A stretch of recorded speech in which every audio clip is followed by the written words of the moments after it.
Hey there folks, in this video we're going to do a giveaway for this piece of beautiful Windy Mountain jasper and this piece of pyritized turquoise. In order to win, you're going to have to go to the Wollemi Lapidary YouTube page and Facebook page. Leave a like on their page. Then you're going to leave a number 1 through 1,000 in the comment section of this video. If you're not in the USA, then you have to pay for shipping. More information down in the comment section below.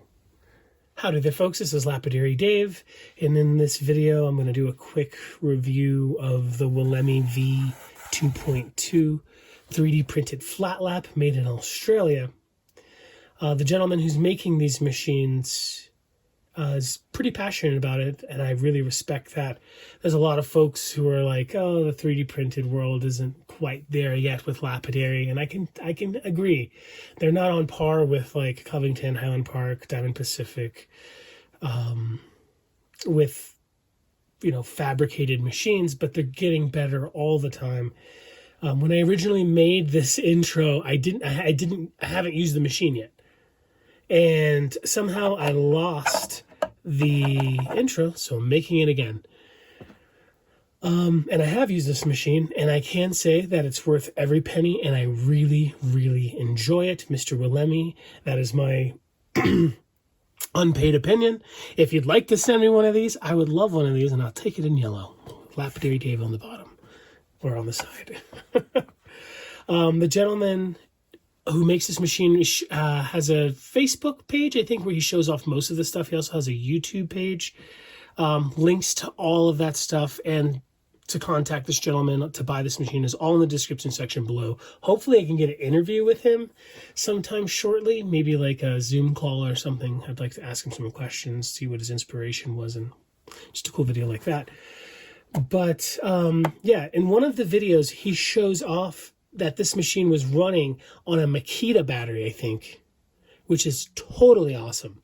You could just take this with you out in the field, you know, take it to your turquoise guy, right? Your favorite turquoise guy in Tucson, clamp it on the side of the table, see how it cuts. Does the stabilization suck? Just rub a little rock. I'll pass on this material. Or, yeah, I'm willing to spend 10 grand on 4 kilos of this stuff.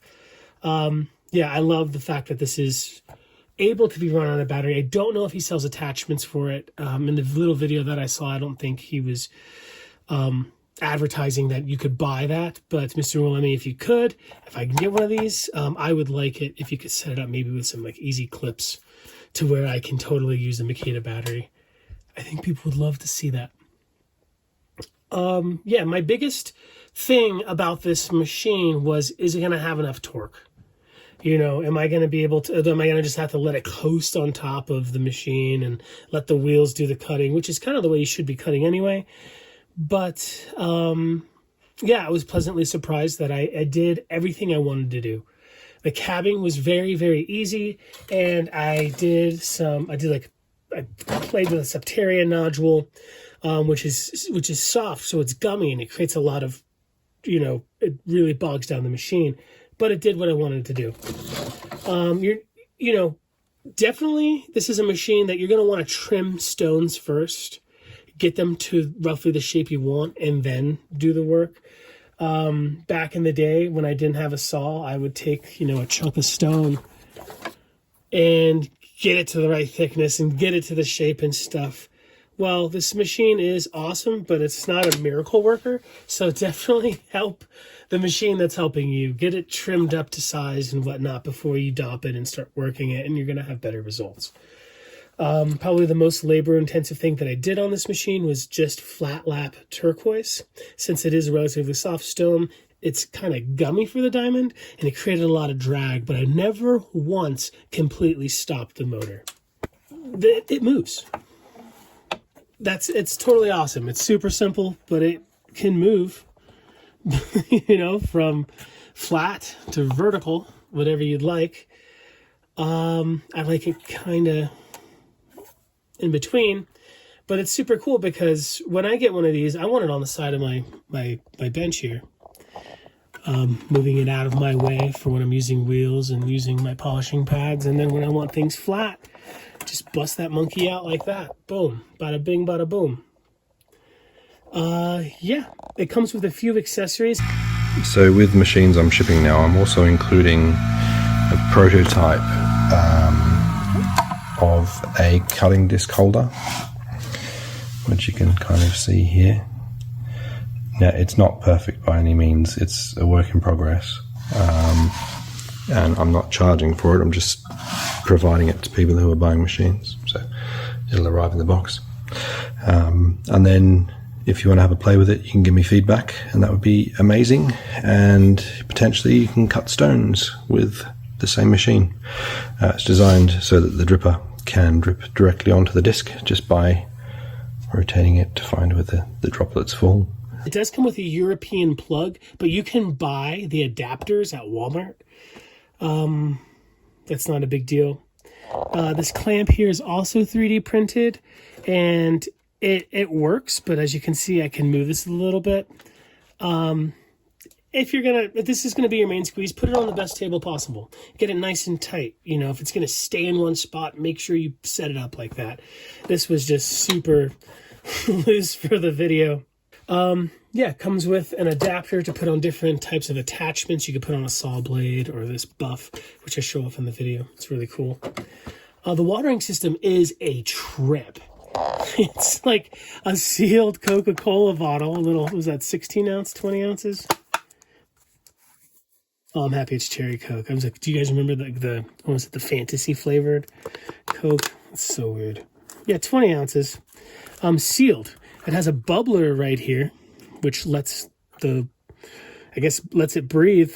And yeah, here's a 3D printed water valve. Just 2 prints, one for the water valve and one for the watering system. You take it out, you fill this up, you twist this on, you put this upside down, you put it to where how much water you want to come out of it, and you're good to go. I did ask, I said, hey, why don't you just put like a 2 liter? Well, that's a lot of water, so it's probably more pressure. And my buddy who brought me this machine, oh yeah, I forgot to say, this isn't my machine. My friend let me borrow it. I think the 2 liter puts so much pressure that it's coming out of the bubbler. But like I think I said earlier, maybe I didn't. The gentleman said he was getting like 4 hours out of it. I like a ton of water, so I was getting about 25 minutes. But really, what's stopping you from just cutting off the top and putting more water in there? It's really not a big deal. When you watch the gentleman's videos of this machine on Facebook, it's real clean. I made a huge mess, but I also didn't design this machine, and I figured out everything the hard way. So super trippy, $190, $30 shipping from Australia. These are nowhere near perfect. But you know what? It was born from someone's ideas and passion, and it's paving the way for 3D printed stuff, you know. There's a great set of videos, I believe, from Currently Rock Hounding, one of my all-time favorite YouTube channels. Make sure to go subscribe to Currently Rock Hounding. He's amazing. Showing off and talking about some 3D printed machines. They're not there yet 100%. I'm super optimistic in the next, hopefully, less than 10 years, they'll be a lot better. It's just impressive to me. I love it. You know, the gentleman was talking about building some kind of adapter to be able to fasten on this thing. I would like to see some kind of adapter where you can lay a top stick in to get a good 11 degree angle on your cabochons for girdles for silversmithing. And the, you know, the potential is endless. You know, it's whatever you can think up and type into the computer. All right, so we're going to be using a diamond flat lap disc to shape our stone. And we're going to be using these Johnson Brothers diamond impregnated resin discs, which are actually really good. They're really good. There's been a lot of weird stuff with Johnson Brothers wheels kind of blowing out lately, but these are awesome and these are new. I use these on the V4 video. Before we do all that, I want to say I like to use foam on my master laps so that I can get a good rounded form to my cabochons, because I mean, I grew up on a high-tech flat lap, and you can get facets all over the stone. Especially if you're not using a dop stick, where you can kind of like spin the stone and really get those facets out. However, this is not deep enough to get this master lap on, or the bolt isn't high enough, and this isn't deep enough to get the master lap on, to then put this on, and then to tighten it down. But that is just design, you know. That, you know how easy it is to just print this a little bit higher, to move a few things around, to make it able to do that, to where you have the sponginess of like a lapidary wheel, which is very important to a lot of people who make cabochons. Some not so much. For me, it is. Yeah, so we're going to just like put these laps against the diamond here and do it that way. My friend was actually just putting these on there like that, and then he was saying that the speed was allowing him to cab. I mean, because you don't really have to press. The only time I press is like if I've skipped a grit and I need to like don't want to go back, so push really hard on a grit to like get it out, or if your wheels are like dead, you know. So I could see not really even needing to use the master laps. I think I'll give it a shot. We'll see what happens. But that's the plan, Sam.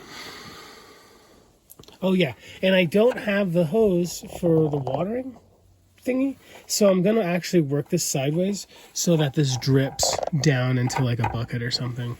No big deal. All right, so I tried to put this on there. I noticed it didn't fit.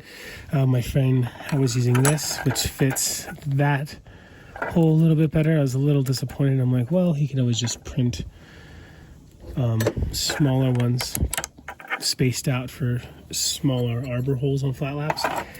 But then I noticed this in the bucket of accessories, and it comes with a smaller one. So that larger hole, I believe, is like what you'd find on like angle grinders and stuff, where this one is like, yeah, the smaller, no, this bigger one here is like angle grinders and stuff, where this is like more traditional lapidary equipment. It fits in there perfectly. Awesome. It's cool that it comes with both, because a lot of people do use angle grinder polishing discs and whatnot for lapidary, especially the those Velcro pads and stuff. Awesome. All right, this plug looks like it's 3 feet. It would be cooler if it was a little bit longer, but there's really nothing to it, you know. Has the variable speed here. And I believe it's advertised at 3,500 RPM. I've seen videos on his YouTube channel where he's like testing the motors or something. I don't know if you can adjust the motors for speed or whatnot, voltage, and if you use different power adapters to provide different performances or whatever. I know nothing about that stuff, but he does really put thought into his motors and the speed and all this stuff. Like, I mean, come on, this guy's charging $190. It's, how is he making money? How is it worth it? It must just be pure passion. This guy just cares. And you know what? That's what it takes. You know, the passion and innovation to like pave the way for stuff like this. Like in 10 years, we could be laughing about ever buying another affordable flat lap that's not like a monstrous Diamond Pacific or Highland Park or Covington. You know what I mean? Like, I don't know. I'm super excited about these.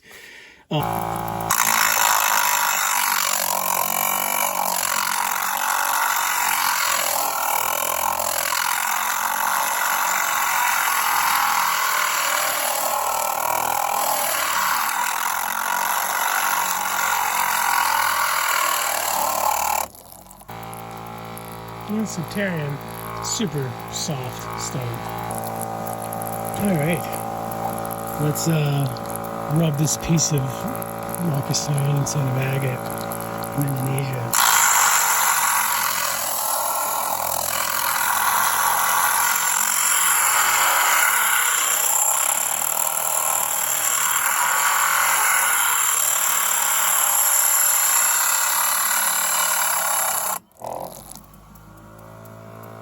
Yeah, definitely some speed loss, but it's holding up pretty well.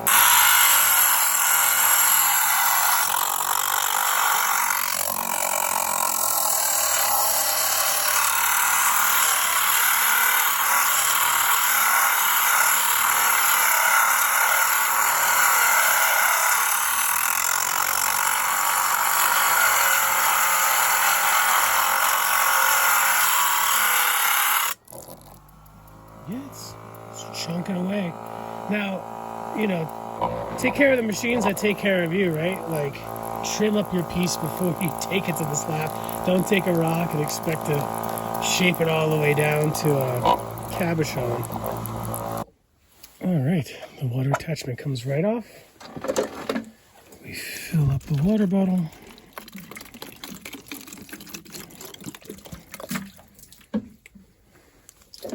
We then screw the water bottle into the water attachment thingy. I think this is how you do it. Again, I haven't watched any videos. Maybe I should have. Maybe I should.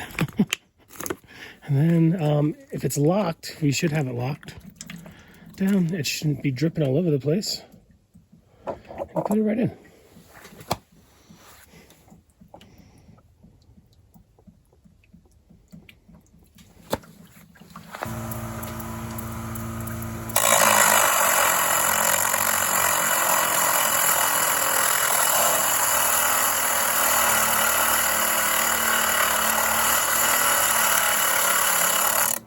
So a little loss in speed, but it's crunking. I'm impressed so far.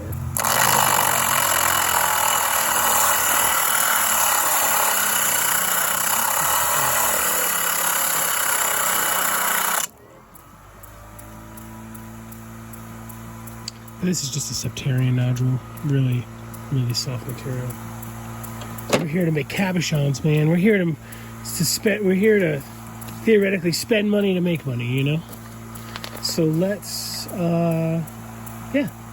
a nice piece of turquoise stopped up and start working. All right. Piece of pyritized turquoise on my aluminum dop. Man, I haven't dopped in a long time.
You know, I think most of the drag on this is actually coming from the backing formula being so gummy.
I should have probably done a different stone. This one's so messy.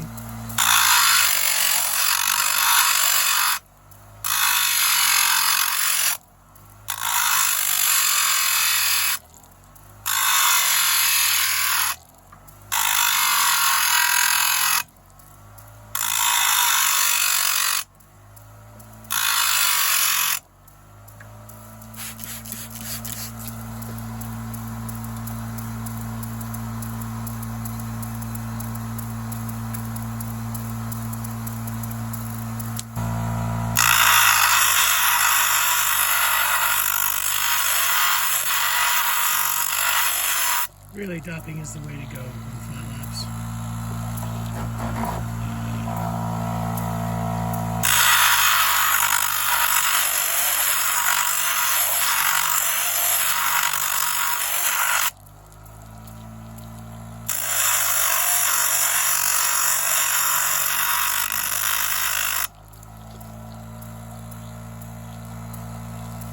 All right, time to hop on over to, I guess, 280.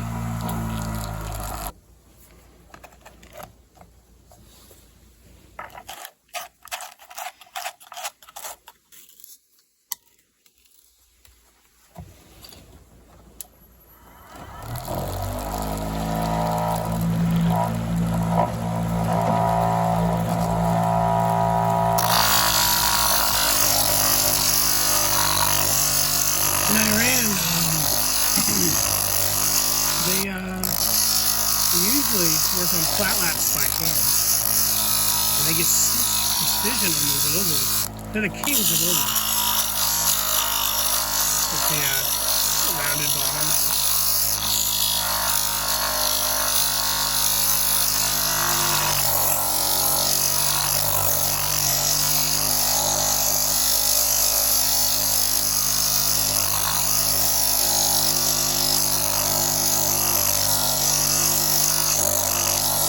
Gentleman could make that bolt longer, we could use a thin master lap and have some foam and really get into the contours of the stuff. But you can actually see already where it don't have any facets so much. It's not bad. This is not looking terrible. I personally haven't used flat laps in a while.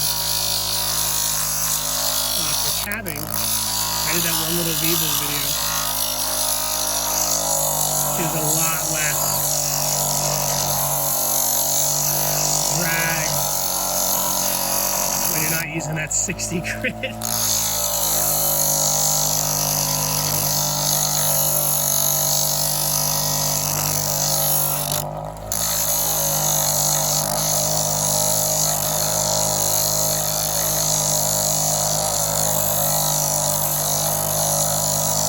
In other countries, they actually shape like 90% of their stone on the saw.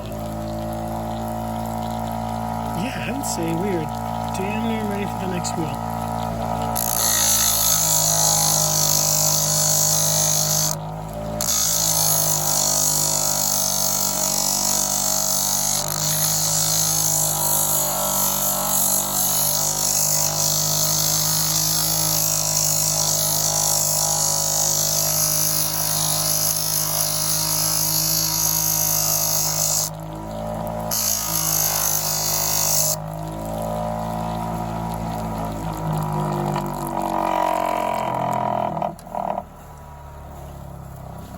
Yeah, I should have done something a little bit cleaner and easier to see. But just trying to maintain that girdle. I super glued my finger and it's so strong it ripped my skin off. That wasn't fun at all. I think I have to like look at the Vivor videos to see like, yes, because it's like their orange is 3,000, no bueno. Their red is 600, so we just did 280. What the hell is the purple? I mean, whatever, we'll just do it. Is it they're like, well, we do, no, yeah, we go 280 to 600. Like, forget. Make sure it's on the right, good, go. I just remember like back in the day when I used High-Techs, it would go from 180 to 325.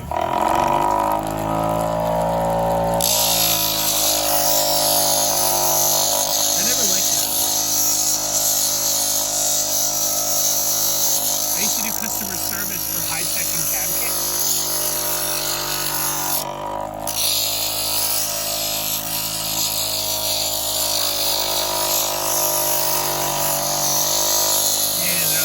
And people would call with a lot of problems between the that 180 and 325.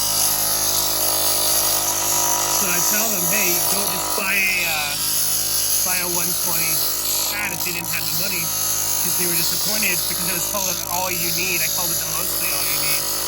I would say go to the hardware store and get some sandpaper and put it on the back of the master lab, and that usually works.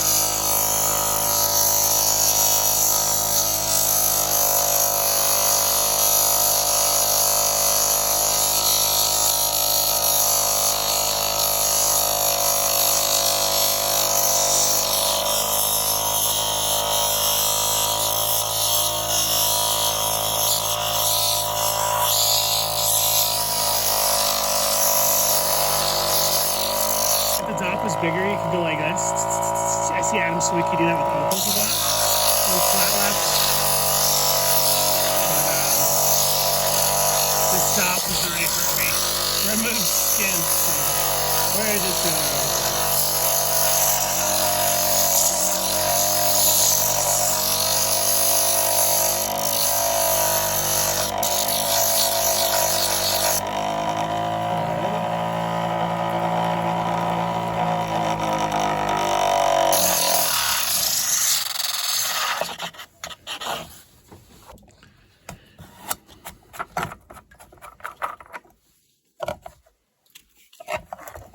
I was having such a hard time trying to get this video started. I think I'm probably, at like 20-something minutes so far, but I've been doing this for like 2 hours already. Just dropping everything, breaking everything.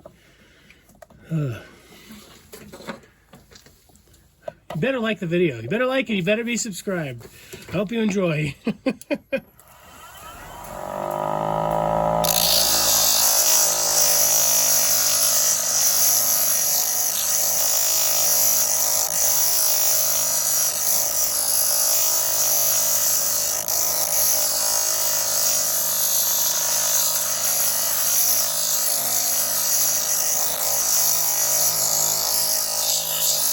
It's super clean. I'm very surprised.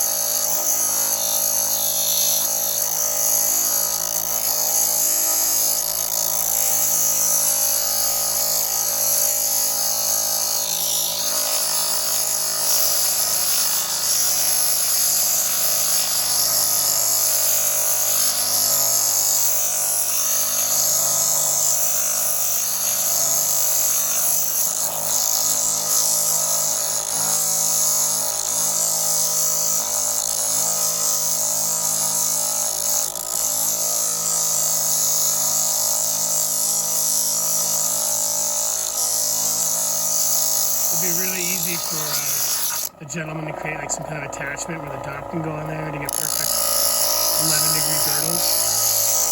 I mean, the possibilities are nearly endless, whatever you can imagine. I mean, obviously the 8 inches is gonna come eventually.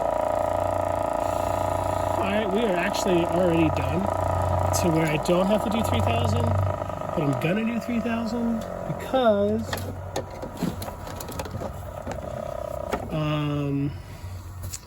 we definitely will have to on a harder stone. I think just, turquoise is extremely forgiving. And I wonder how the gentleman's gonna do like repair parts and stuff. Like, is he gonna allow people to print out their own replacement parts, it's probably not good for business on a business standpoint. But then again, like this guy, I think there's so much more to this dude than the money of it all, because he's not making a lot of money on this at all. So who knows? It'd be nice to get an interview with him sometime after this video. Anyway, I gotta get a charger, so I'll be right back.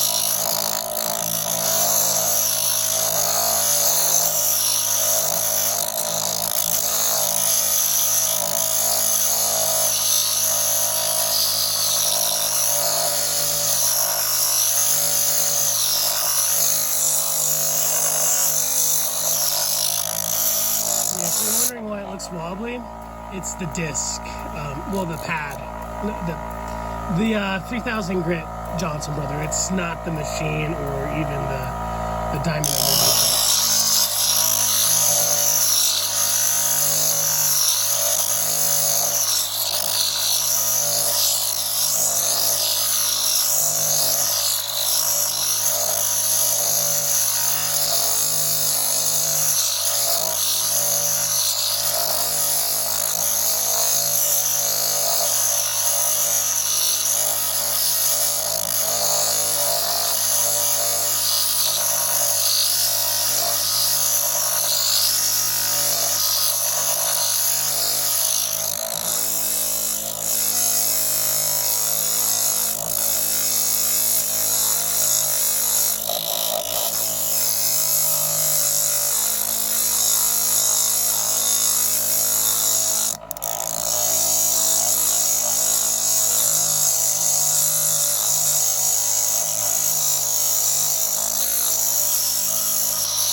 All right, that's 3000 grit. Hold on, let me finish drying it out.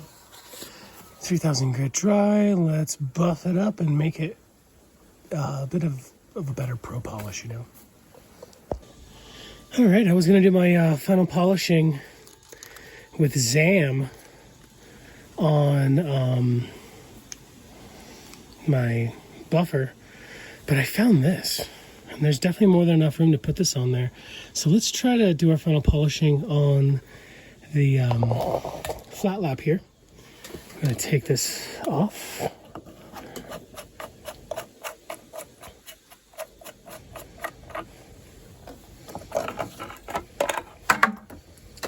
Take this off.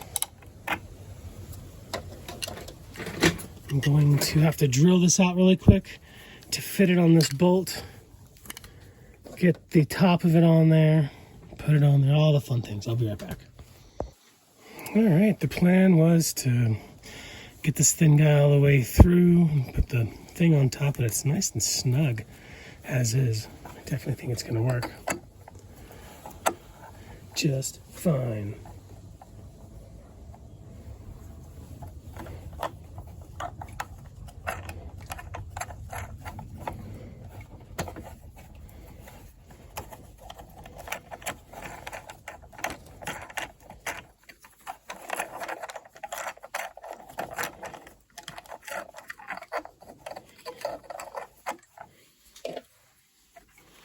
It's definitely probably easier to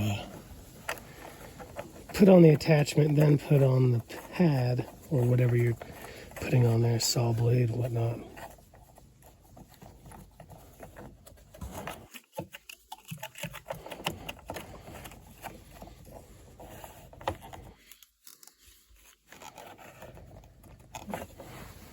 Let me get you down in there so you can see.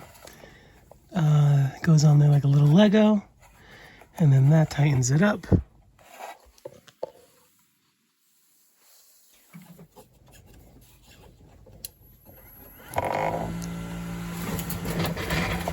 Then we're gonna zam it. For those of you that aren't familiar with zam or polishing things with zam, zam is like a green rouge. I think most of us believe it's a chrome oxide.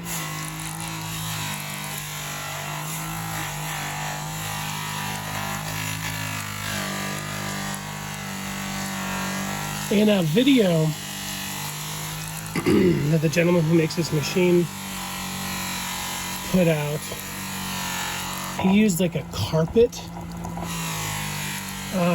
slider, you know, not a carpet, like a furniture slider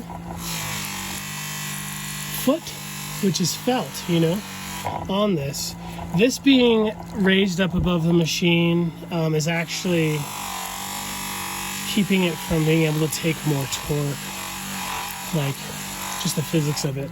But I don't think it's going to take much. I don't know if I can find the turquoise. We'd be in action.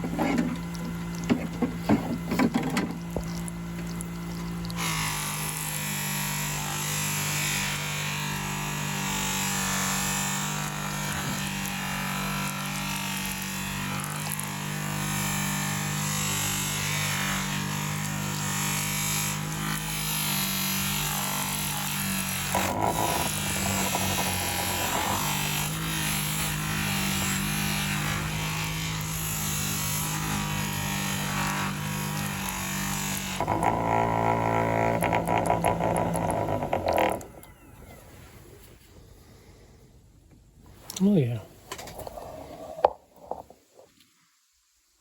It looks good, right? Good for jewelry. Fun look. Could it be better? Sure. I ended up rounding out my girdle more than I usually would, but most people are, I mean, not most people, but some people are like, David, why are your girdles so stark and sharp? I mean, that's good. So for sure, this machine can do turquoise, which is a no-brainer since it, I believe the gentleman designed it for Opal.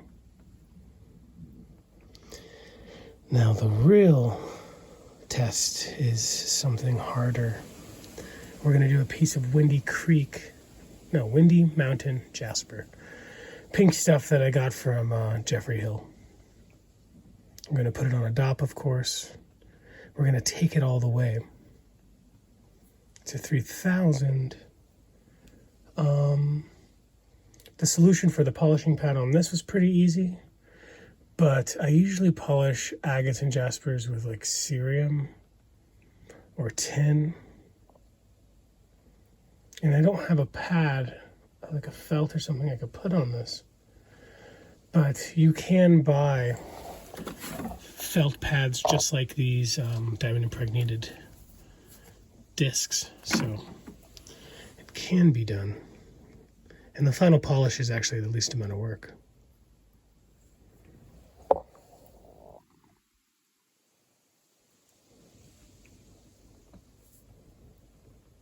right. Some Windy Mountain.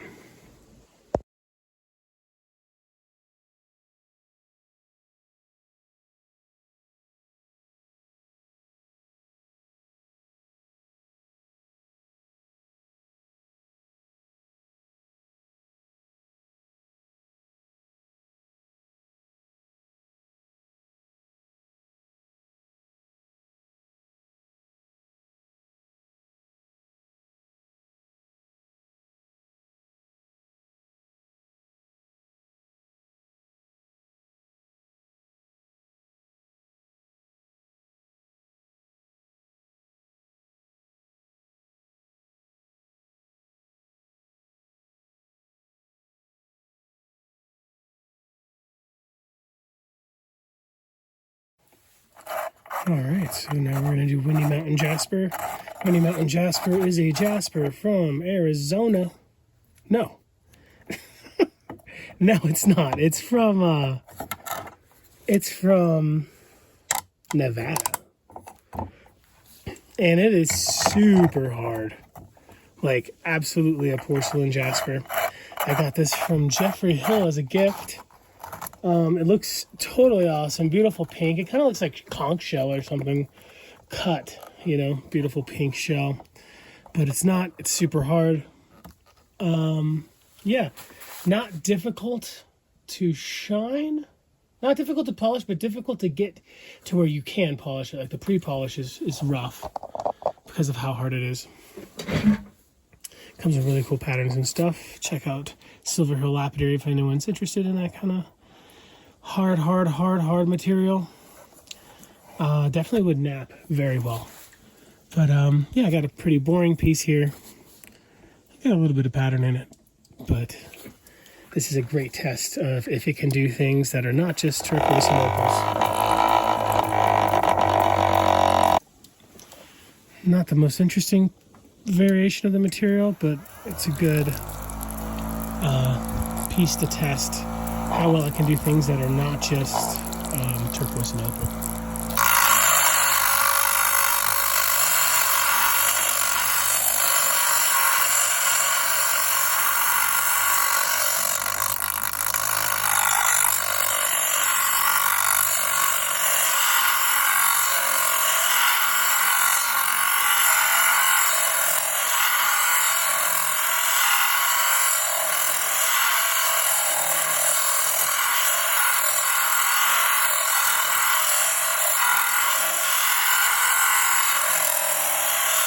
Something about flat laps that kind of make me feel a little bit more like an artist.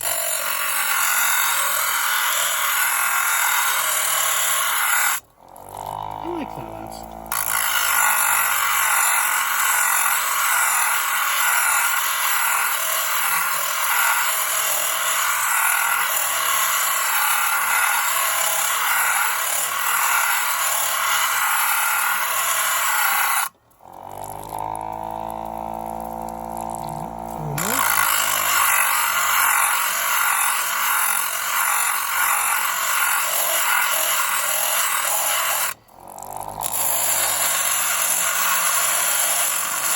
Gosh, it's literally sparking.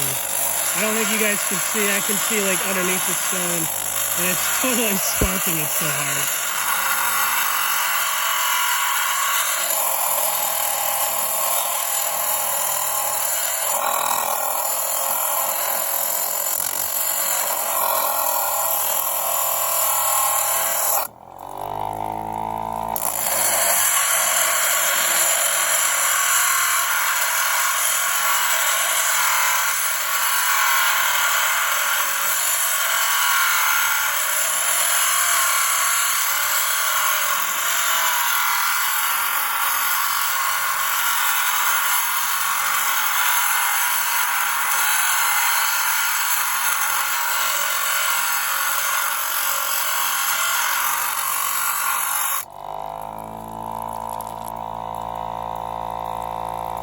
I don't need it perfect, but I need it the best I can make it.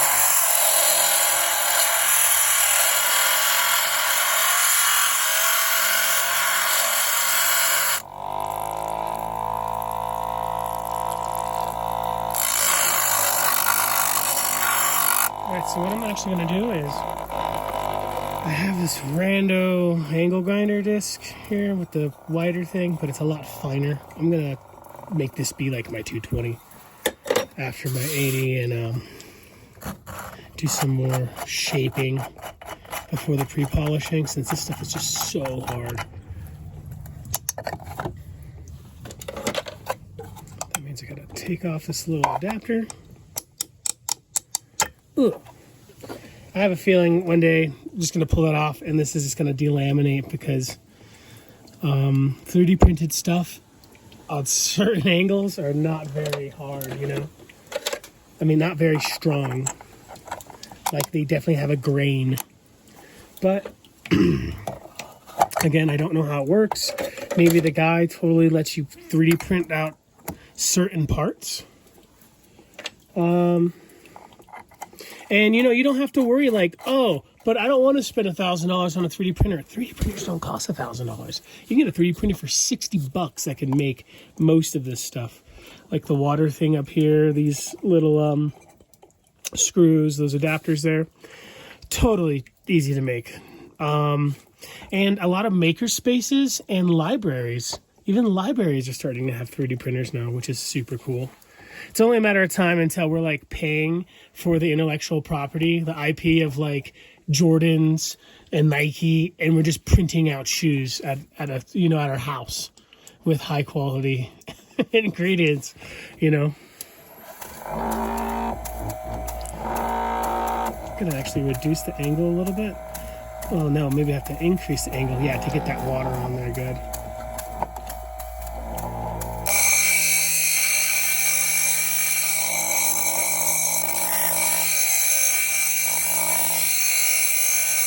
You guys hear they got rid of InfoWars?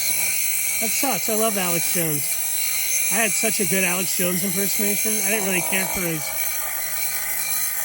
ideals, but I just thought it was hilarious.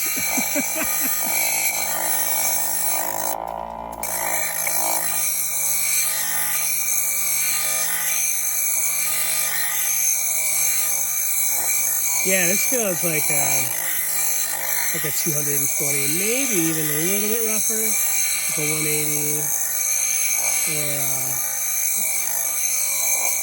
well, on cheap diamond tools, that's a bunch of different grits mixed in, and it's roughly the advertised number. This little lip here is because I used way too much super glue.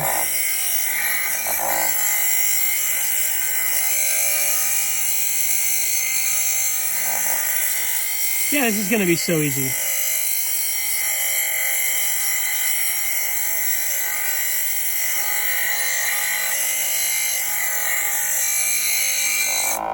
I kind of wish I had something to do the final polish.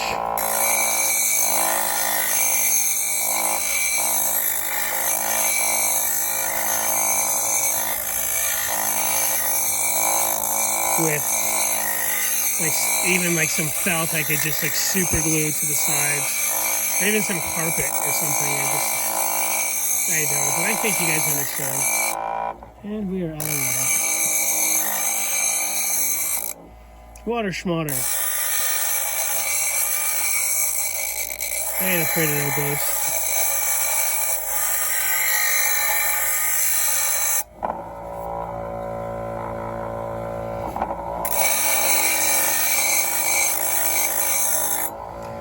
Let me get some water. I'll be right back.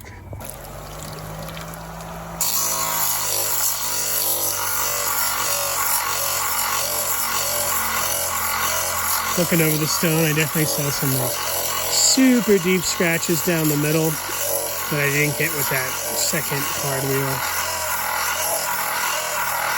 So I'm going to see if I can get it out without having to jump back. These opaque stones are actually really hard to see your work on.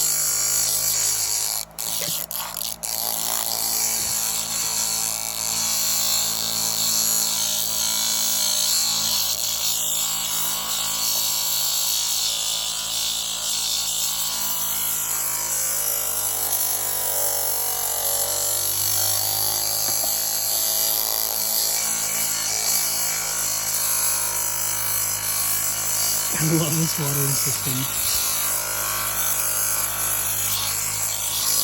Just that bottle is so cute.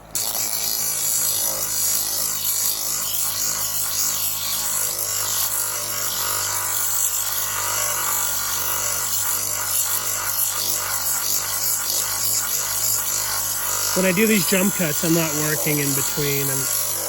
It's probably boring as hell, but I really want to just do all this in real time. I'm going to move the camera over here so you can see the stone a little bit better.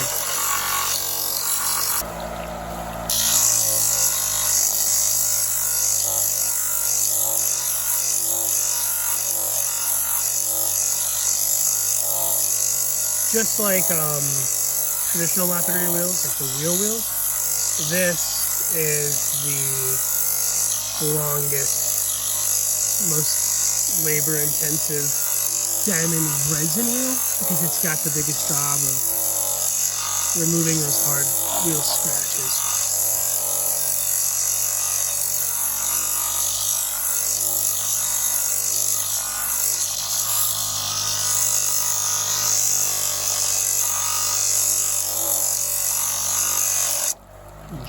off, take a look. Yeah, looking good. I mean, definitely a little wobbly on the girdle. Maybe this was a terrible stone to do because you guys can't see the progress very well. But the girdle's a little wobbly.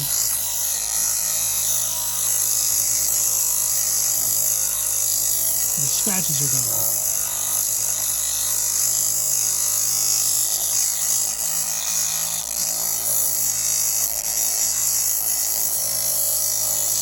I really like these Johnson Brothers discs.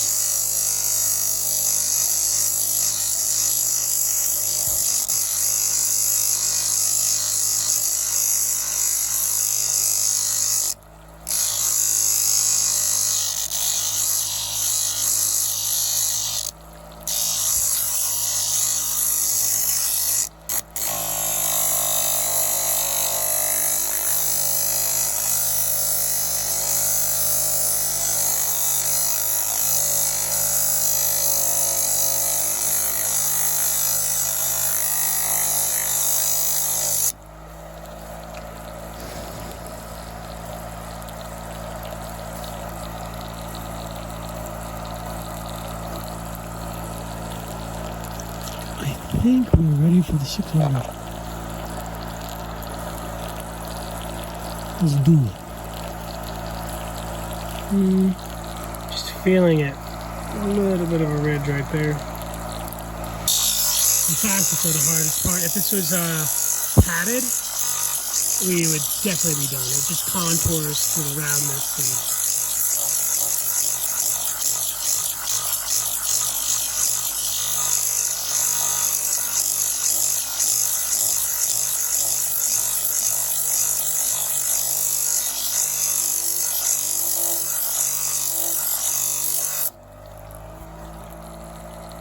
good enough.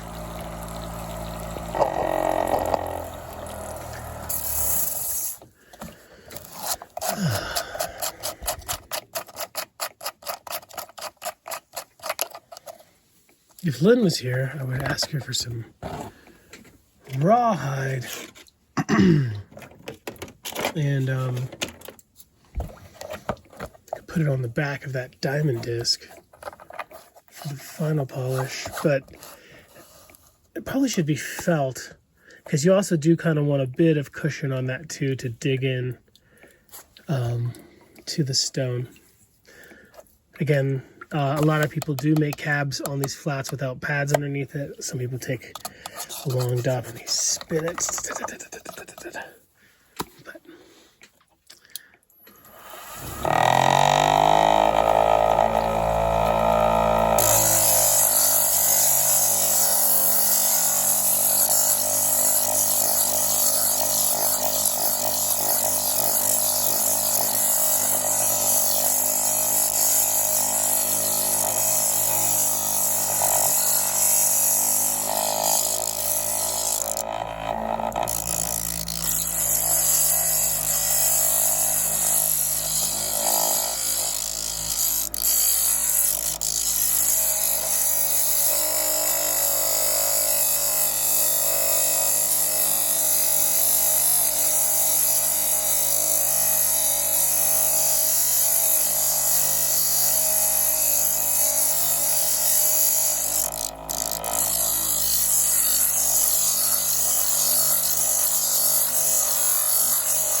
probably already done.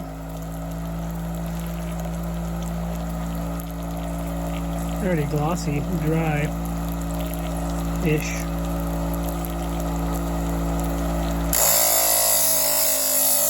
After that, rain will fall down here.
Alright, looking good. I'm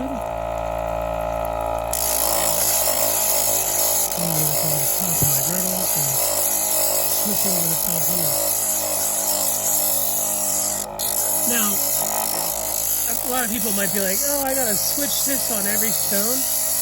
Well, you can like do your whole day's worth of 280 and 600 and work on like 6-7 stones at the same time. So you're only switching the discs once for every batch that you're doing, you know?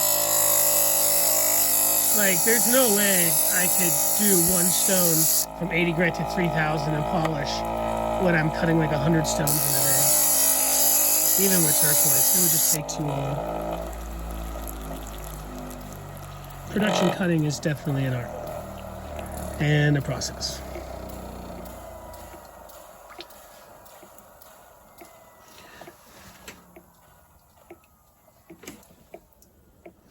Just looking at this little spot right there. It's impossible to see right there. To make sure that it wasn't a scratch. This stuff has weird variation. It's pink, but it can have like greens and yellows and browns and stuff in it. All of which kind of look like scratches. Just the wild pattern.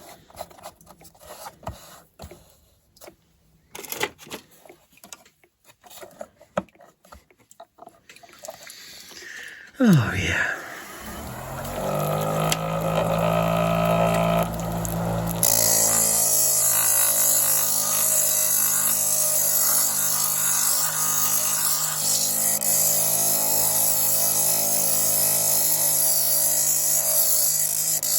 Now, the vibration, I mean, I'm using a crappy plastic cable, and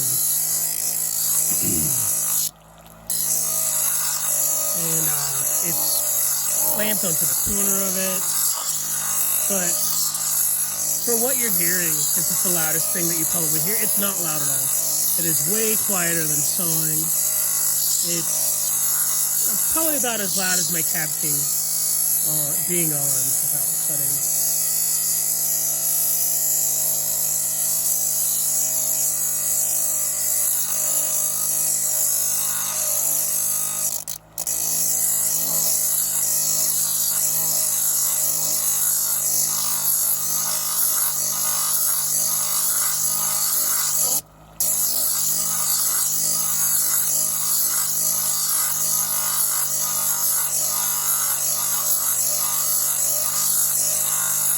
It is, like, with full vibration, it is way quieter than the V-board.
Okay, there's no way we're not done with that already.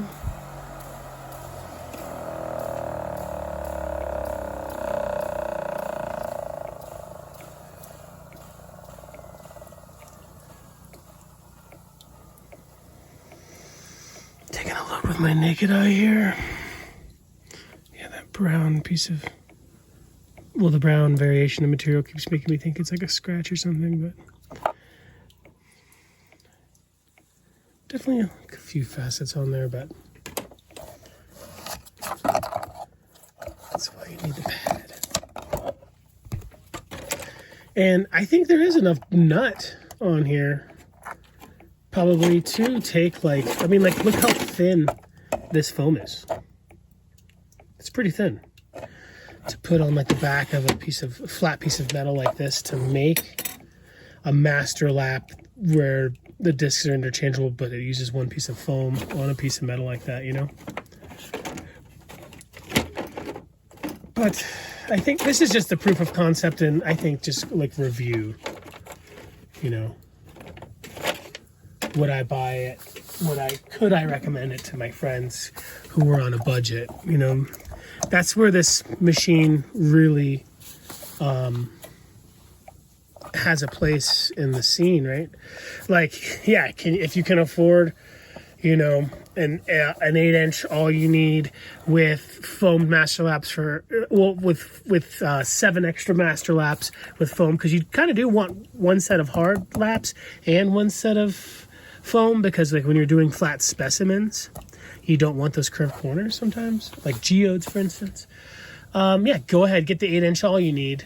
It's gonna cost, with everything that you're getting, it's gonna cost, I mean, you're gonna want to get like an extra hard disc because it takes too long to grind things on the 180. You're gonna want to get probably a 60 and a 120 resin wheel that machine doesn't come with, a 280, maybe a 14,000, and then a whole extra set of those for foam.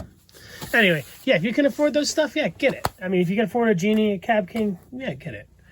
But like I tell everyone when they say, should I get a flat lap or should I get a wheels? Well, get the wheels first, but every shop should have a flat lap. Now, what I want to know is this machine strong enough for me to process my turquoise flats before I do backing, which I'll check out at the end of this. They're softer materials, which actually seems to be bogging down the machine more than harder materials, which are kind of just like gliding on the top.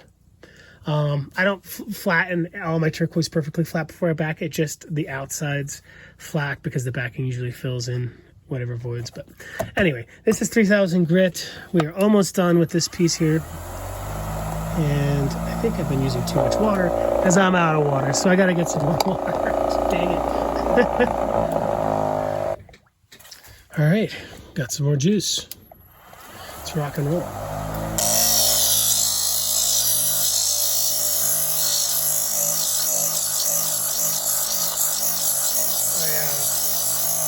Used to say that 3000 should be the fastest step, right? Let's talk to this guy that sells fine chrysoprase, $50 a carat. That's $250 a gram. Cut, obviously. And he actually sells it like hotcakes, because it's the best chrysoprase in the world. And the basic stuff goes for $40 a pound. Anyway, he said most Americans don't do 3000 enough. And I totally feel him on that. Because I was asking, like, dude, your stuff is just glowing. It's insane. Are you going to like 50,000 grit? He's like, no, it's good old 3,000, but most people don't do 3,000, right? So 3,000, I'm actually doing more 3,000 nowadays than my 1,200. Because the proof is in the pudding on that.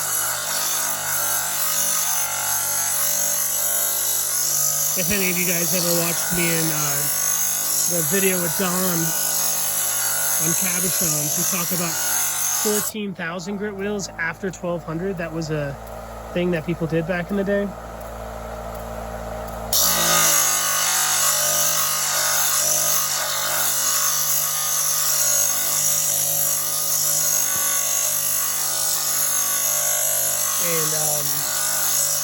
And Yeah, people used to go from 1,200 to 14,000, skipping 3,000.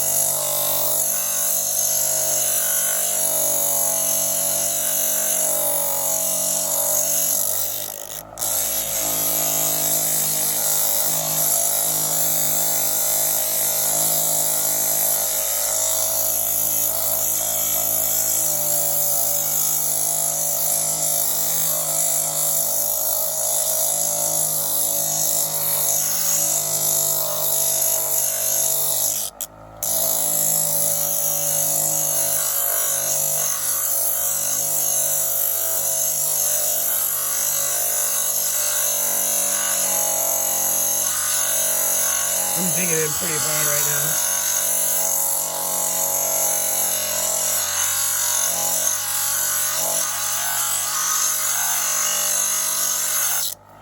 And I would say that we are done.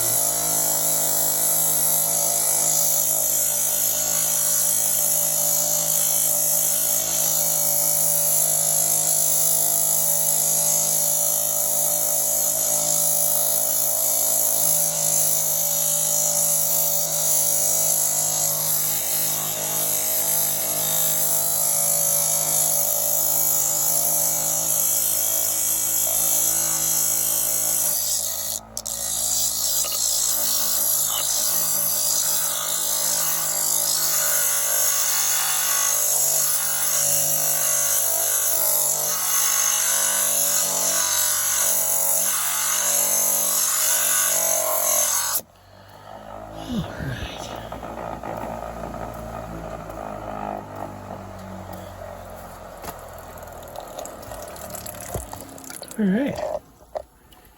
Not bad. Nice and dry, 3,000. It already looks good. We're going to take it over the top, though. We're going to nail this with some cerium.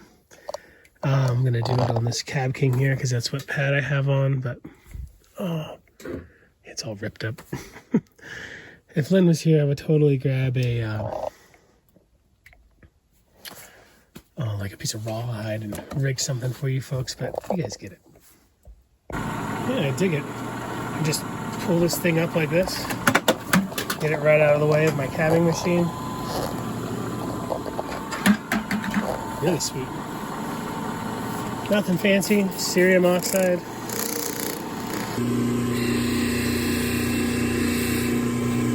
So I switched to the Genie with tin because the pad on the Cab King was shredded and all of that foam that had glue was getting stuck on the stone. And I took a quick peek and this looks like it's working great. I'm putting a ton of torque on this thing.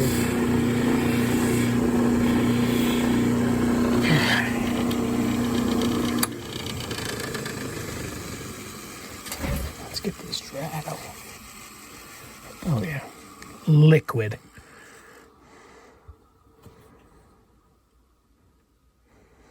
Not my favorite shape. Could have worked longer on the shape, but obviously I was trying to go really fast.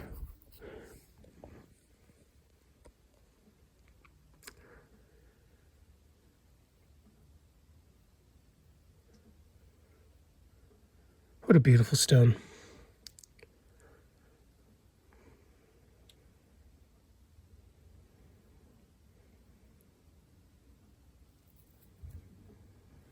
This is completely dry. But honestly, what does that have to do with this sweet machine? Back in the day, people would just go to 600 grit silicon carbide and then hit it with cerium. If you did that right, you'd get a good polish. But it works. It is working.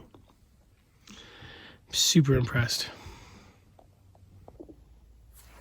So yeah, the Wollemi V.2.2. A couple things probably worth mentioning is, since I probably put this on here in a bad spot, I was getting a little bit more vibration than I wanted, so I took some like sticky tack and I put it on four sides. The two that it connected to, the two sides it connected to, then up on the top. And you know, that's probably unnecessary if you watch the videos of the gentleman using this. His sounds great. He can even put it on the ground where it doesn't even have anything clamped to, and it's running smooth. So it's probably just me on this crooked table. It's plastic and crappy and whatever. Another thing is I broke the watering system twice in this video.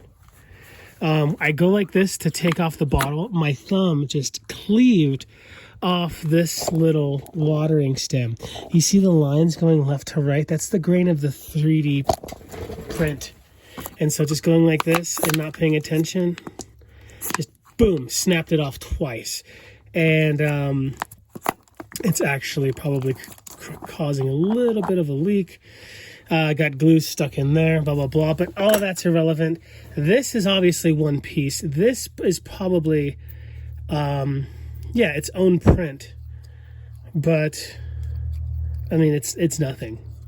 Like, if I ordered these, because I am an absolute oaf, a Shrek of a human being, I would ask for, let me get 2 of these, because I'm gonna break it.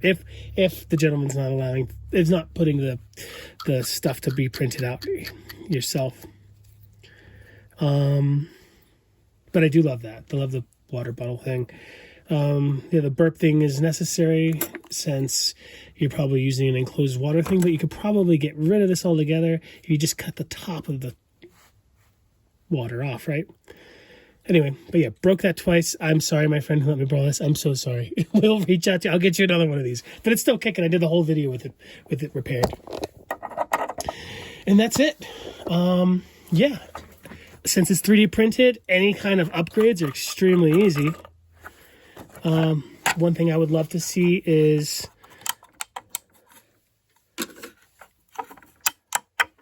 this a little bit higher, so that I could put on some other things, which would mean that this needs to be a little bit higher. Yeah, I mean the motor's kicking. That was like the one thing I'm like, is this thing going to be a Tonka toy and it's just going to bog down when I get something on it? Not the case. Before I broke in that 60 grit with a Septarian, which is real gummy, it was, I could have stopped it. But on the dopped pieces, I was pushing in as hard as I could, and it worked well. Now, is it better than the other $200 things out there? It's tough to tell. I think it has more potential than the other $2 things, other $200 machines out there. I couldn't buff with the turquoise like I did on this machine, on the V4 that I have outside that was about the same price. If I needed any help from V4, I'm not going to get any. Like everything can be replaced on this. Yeah, you could essentially slice things with this, like with a saw blade without attachment. You can't do that on the V4. It being compact like this is worth every penny. If I could get this made out of metal with a much stronger motor for under $600, $550, I'd buy it. It's a great design. The design is awesome. But you know what? Somebody has to make the not perfect ones to then make better and better and better ones to pave that way for the rest of us, and for the future generations to make better ones. In 5 to 10 years, I think that this is going to be a very not uncommon thing. I'm going to do what I would be using this for the most, which is flat lapping rough turquoise, relatively flat, not perfectly flat, to then back the turquoise. And that's actually the only reason why I have my V4 around in my shop and I haven't given it to someone who could use it more, is because making turquoise flat is a absolutely essential part of my work. Where's the adapter? Here it is. Some people back their turquoise without making it flat, but then you end up with way more backing formula than you need. So for instance, let's say like this flat here. If this was the back, it would be packed full of backing formula. probably add like 13 carats to it or something. So if I just make it a little bit more flat, bringing down these two sides, I don't have to add as much backing formula, and that is why I flat lap almost every piece of rough turquoise that I end up cutting and making into cabochons. So that's what I'm going to do now. I do think this is going to be one of the most stressful things on this machine because these stones are relatively soft. It's gummy, right? For lack of a better way of saying it. It's gummy, and it's going to want to bog the machine down, kind of like the Septarian. Definitely want more water than usual because this is a stupid messy process.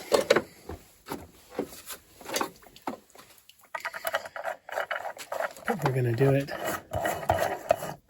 Oops, didn't put the adapter on all the way, I guess. Oh, I did. Oh, the bolt wasn't down. All right. So in real time, full monkey volume. It's going to be louder than before. This is the loudest disc on this machine. I unplugged it to plug in the cap king. All right, be right back. All right. So, yeah. It's going to be louder than it's been. I took off the sticky tack. It's not that bad, honestly. I'll make it a little bit louder after we get this stuff. You can see it's slowing down the motor quite a bit because it's a gummy stone.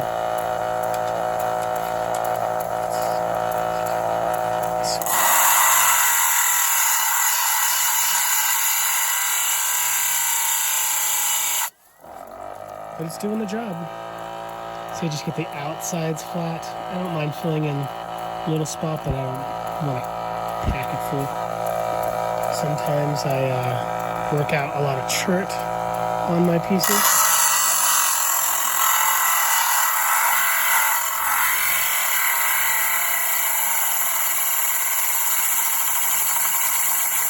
So that was me pushing in very, very hard.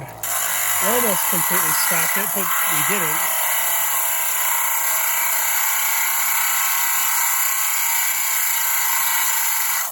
Yeah, I just took off a 1/4 inch of stone from there, so yeah, it worked.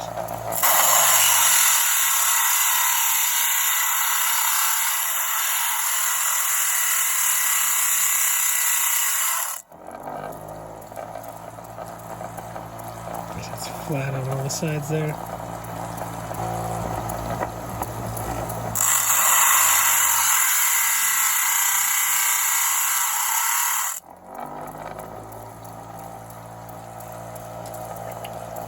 Yeah, definitely has earned a place on my dirty bench in my empire of dust.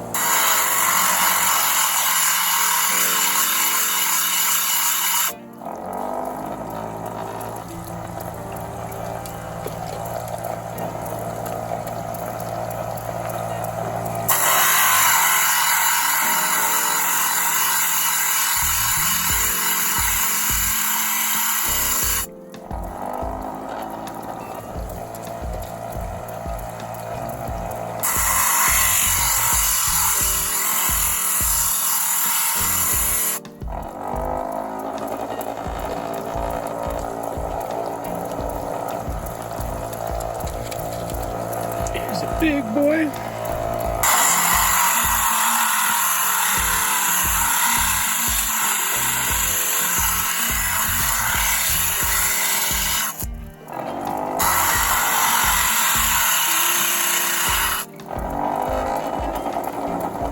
Got it down in no time.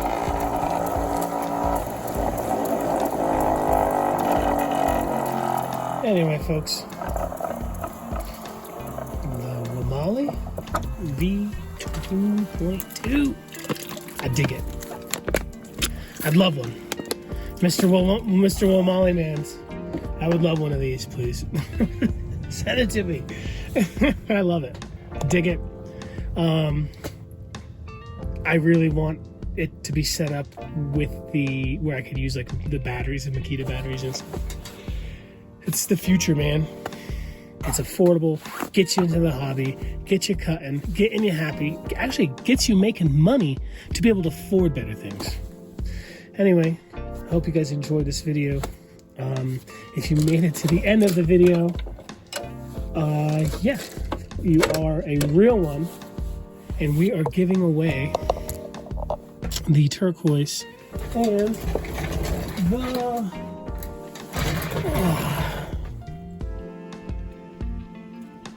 what do they call it? Windy Mountain Jasper. Yeah, all you have to do is you obviously have to like this video. You have to be subscribed. If you're not in America, you're gonna have to pay for shipping, and you're gonna have to go to this gentleman's Facebook page and give him a like, support him. I think he has a YouTube channel too. You're gonna have to go subscribe to his YouTube channel. If I can't figure, oh, there we go. I was gonna say, if I can't figure out how to get this off, man, it's so hard. The glue, it's like a snake skin. It popped right off. I don't think the turquoise. Oh, there we go. Yeah. Yeah. Sorry, my ADHD is powerful. Yeah, you're gonna have to follow Mr. Wollemi, man. Let's get the cabs. That's a good $75 right there. Anyway, folks, I appreciate you watching. Here's to the 3D printed future of Lapidary. Is it going to replace the Genies, the Cab Kings, the Covingtons, the Highland Parks? Nah. But it's going to get everyone in the hobby who really, really wants it. When I started, all I wanted to do was cut so bad. I went to college. I took a silversmithing class just to use their machines. Did my whole curriculum in a day or two, and then spent the rest of the semester just cutting and cutting and cutting and cutting because it made me so happy. This gets you into it.